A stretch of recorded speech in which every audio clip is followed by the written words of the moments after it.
My sister and I are in the process of restoring my 1949 Studebaker 2R5 pickup. And today I want to take a little bit of time to talk about the horn button and horn button contact plate removal along with a lesson learned. I made a wrong assumption that I just needed to pry off the horn button, and as a result I ended up damaging the contact plate underneath there.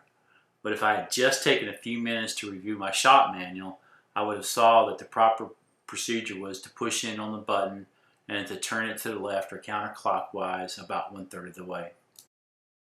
Then you can use a little screwdriver to help you get it out the rest of the way.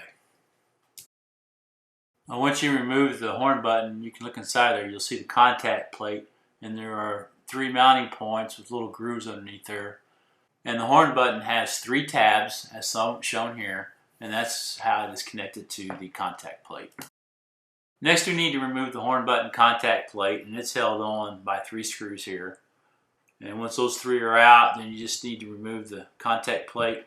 You see the 3 mounting points there, the one at the top that I broke, but the other 2, hopefully you can kind of see the little grooves underneath them that the horn button tabs slide underneath. Hopefully this will help somebody else out there. Thank you very much, and bye.